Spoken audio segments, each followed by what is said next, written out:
আমি এখন যে বিষয়টি ব্যাখ্যা করছি সেখানে আমি একটি অত্যন্ত গুরুত্বপূর্ণ নৈতিক ও সামাজিক শিক্ষা নিয়ে গভীরভাবে চিন্তা করি। আমি নিজেকে সেই পরিস্থিতিতে কল্পনা করি যেখানে কোনো গুরুত্বপূর্ণ সংবাদ আমার কাছে আসে, বিশেষ করে এমন কোনো খবর যা শান্তি বা যুদ্ধের সাথে সম্পর্কিত। আমি অনুভব করি তখন আমার সঠিক দায়িত্ব কী হওয়া উচিত।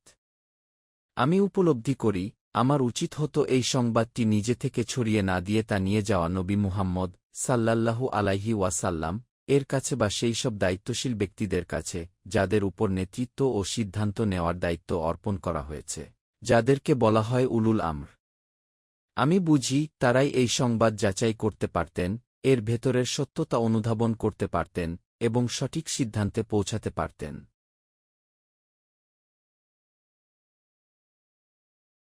আমি গভীরভাবে উপলব্ধি করি, কিন্তু বাস্তবে অনেকেই তা করে না।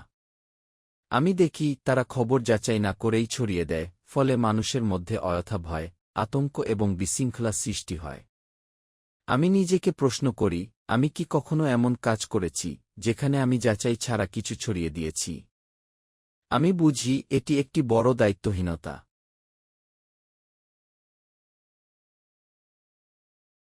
আমি অনুভব করি যদি এই বিষয়টি রাসূল সাল্লাল্লাহু আলাইহি ওয়াসাল্লাম এর কাছে বা দায়িত্বশীল নেতাদের কাছে উপস্থাপন করা হতো, তাহলে তারা তা বিশ্লেষণ করতেন, গভীরভাবে চিন্তা করতেন এবং সেখান থেকে সঠিক সিদ্ধান্ত বের করতেন।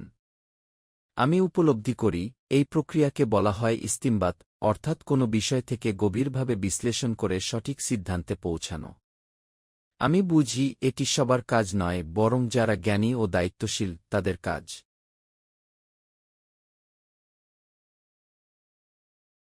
আমি এরপর একটি গভীর সত্য উপলব্ধি করি, যদি আল্লাহর অনুগ্রহ ও দয়া আমাদের উপর না থাকত, তাহলে আমরা অধিকাংশই শয়তানের অনুসরণ করতাম। আমি অনুভব করি এটি আল্লাহর অসীম রহমত যে তিনি আমাদেরকে এই বিভ্রান্তি, এই ষড়যন্ত্র এবং মুনাফিকদের কুমন্ত্রণা থেকে রক্ষা করেন। আমি নিজেকে বলি আমি কতটা কৃতজ্ঞ এই রহমতের জন্য।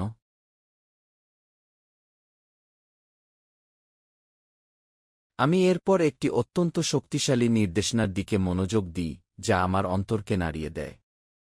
আমি অনুভব করি আমাকে বলা হচ্ছে তুমি আল্লাহর পথে যুদ্ধ করো। আমি উপলব্ধি করি এখানে একটি গুরুত্বপূর্ণ বিষয় হল আমি কেবল নিজের জন্য দায়ী। আমি গভীরভাবে অনুভব করি একজন সত্যিকারের মুমিন এই কথাগুলো শুনে কেঁপে উঠবে। আমি নিজেকে প্রশ্ন করি যদি কেউ আমার সাথে না আসে, যদি কেউ আমাকে সমর্থন না করে, তাহলে কি আমি একাই সত্যের পথে এগিয়ে যেতে প্রস্তুত?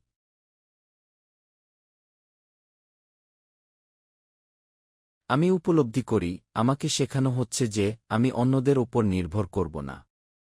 আমি নিজের দায়িত্ব পালন করব, আমি সত্যের পথে থাকব, অন্যরা আমার সাথে আসুক বা না আসুক। আমি অনুভব করি এটি ঈমানের একটি উচ্চ স্তর, যেখানে একজন মানুষ একাই আল্লাহর উপর ভরসা করে সামনে এগিয়ে যায়।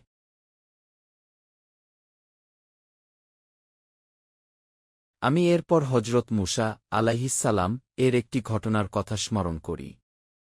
আমি অনুভব করি তখন আল্লাহর পক্ষ থেকে যুদ্ধের নির্দেশ দেওয়া হয়েছিল, কিন্তু তার সম্প্রদায়ের অনেকেই বলেছিল, আপনি এবং আপনার প্রভু গিয়ে যুদ্ধ করুন, আমরা এখানে বসে থাকব। আমি গভীরভাবে উপলব্ধি করি এটি ছিল দায়িত্ব থেকে পালানোর একটি স্পষ্ট উদাহরণ।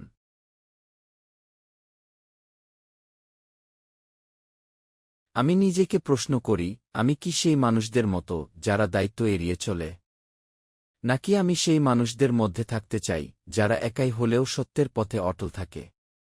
আমি অনুভব করি এই শিক্ষা আমাকে সাহস দেয়, আমাকে করে এবং আমাকে শিখায় যে সত্যের পথে চলতে হলে কখনো কখনো একাই এগিয়ে যেতে হয়।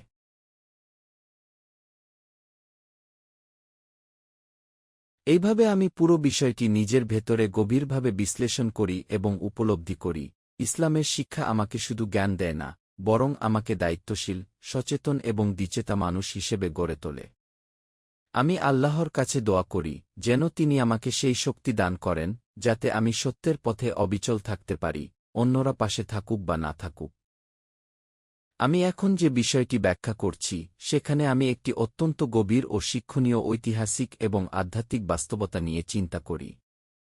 আমি নিজেকে সেই সময়ে কল্পনা করি যখন হজরত মুসা আলাইহিসসালাম তার কওমের সামনে দাঁড়িয়ে আছেন এবং তারা আল্লাহর নির্দেশ মানতে অস্বীকৃতি জানাচ্ছে। আমি অনুভব করি, সেই কঠিন মুহূর্তে তিনি বলেছিলেন, আমার নিজের উপর এবং আমার ভাই হারুন আলাইহিসসালাম এর উপর ছাড়া আমার আর কোনো কর্তৃত্ব নেই। আমি গভীরভাবে উপলব্ধি করি, এটি ছিল এক অসহায় কিন্তু বিশ্বাসের প্রকাশ, যেখানে একজন নবী নিজের দায়িত্ব পালন করে যাচ্ছেন, যদিও তার অনুসারীরা তাকে সমর্থন করছে না। আমি নিজেকে সেই অবস্থায় কল্পনা করি এবং ভাবি, আমি যদি এমন পরিস্থিতিতে থাকতাম, তাহলে কি আমি এতটা থাকতে পারতাম?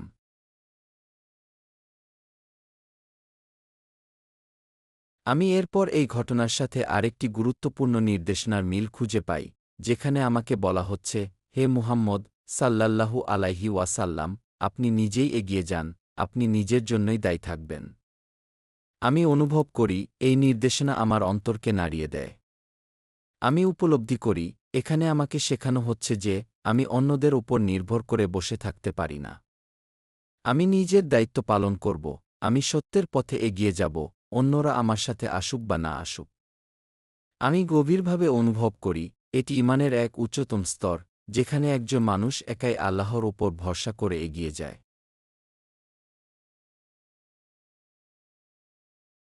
আমি আরও বুঝতে পারি, আমাকে শুধু নিজে এগিয়ে গেলেই হবে না, বরং আমাকে অন্যদেরও উৎসাহিত করতে হবে। আমি অনুভব করি, তাহরিস অর্থাৎ মানুষকে উৎসাহ দেওয়া, তাদেরকে উদ্বুদ্ধ করা, তাদের মধ্যে উদ্দীপনা সৃষ্টি করা, এটিও আমার দায়িত্বের একটি অংশ। আমি নিজেকে বলি, আমাকে মানুষের অন্তরে সেই শক্তি জাগিয়ে তুলতে হবে, যাতে তারা সত্যের পথে এগিয়ে আসে। আমি আশা করি, যারা সত্যিকারের মুমিন, তারা অবশ্যই সাড়া দেবে, তারা আমার সাথে যোগ দেবে, তারা এই পথে আমার সঙ্গী হবে, ইনশাল্লাহ।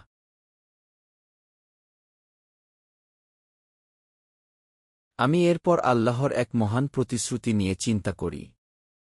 আমি অনুভব করি, আল্লাহ খুব শীঘ্রই কাফিরদের শক্তিকে নিয়ন্ত্রণে আনতে পারেন। আমি উপলব্ধি করি, যদিও তারা এখন শক্তিশালী মনে হচ্ছে, তারা যুদ্ধ করছে, তারা আক্রমণ করছে, কিন্তু একটি সময় আসবে যখন তাদের শক্তি নিঃশেষ হয়ে যাবে। আমি অনুভব করি, যেন আল্লাহ নিজেই তাদের হাত থামিয়ে দেবেন, তাদের ক্ষমতা সীমিত করে দেবেন। আমি গভীরভাবে বিশ্বাস করি, আল্লাহই সর্বশক্তিমান, তিনিই শাস্তি দেওয়ার ক্ষেত্রে সবচেয়ে কঠোর, এবং তার ক্ষমতার সামনে কেউ দাঁড়াতে পারে না।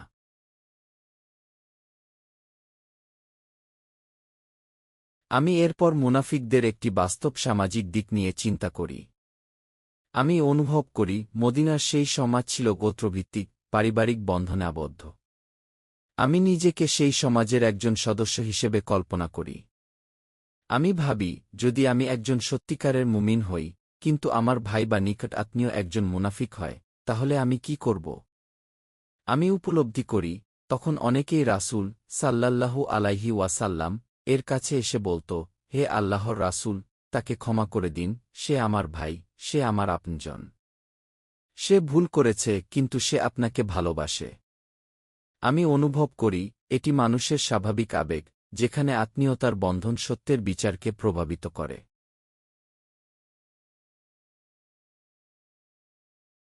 আমি গভীরভাবে চিন্তা করি, এটিই হল সুপারিশ বা সিফারিশ।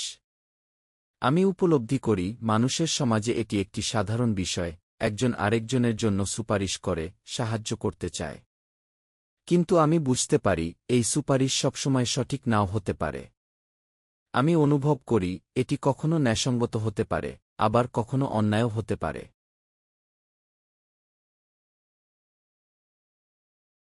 আমি গভীরভাবে চিন্তা করি, এটিই হল সুপারিশ বা সিফারিশ।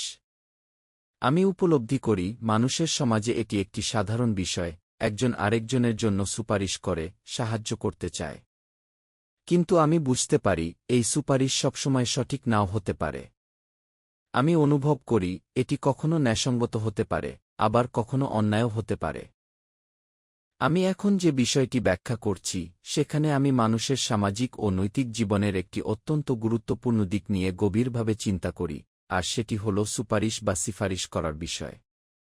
আমি নিজেকে এই প্রশ্নটি করি, যখন আমি কারো জন্য কোনো সুপারিশ করি, তখন আমি কি সত্যের উপর দাঁড়িয়ে সেই কাজটি করছি, নাকি কোনো ব্যক্তিগত স্বার্থ, সম্পর্ক বা আবেগের কারণে তা করছি?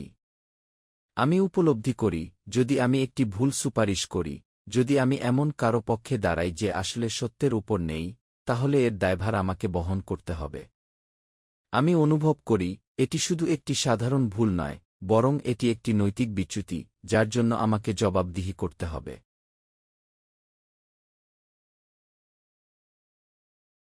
আমি গভীরভাবে চিন্তা করি, সমাজে আমরা প্রায়ই দেখি, একজন আরেকজনের জন্য সুপারিশ করছে, কেউ কারো চাকরির জন্য, কেউ কোনো সমস্যার সমাধানের জন্য, কেউ আবার কোনো শাস্তি থেকে বাঁচানোর জন্য।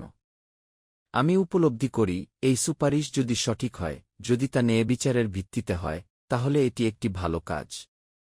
আমি নিজেকে বলি, যদি আমি সত্য ও ন্যায়বিচারের পক্ষে থেকে কারো জন্য সুপারিশ করি, তাহলে আমি সেই ভালো কাজের অংশ হব।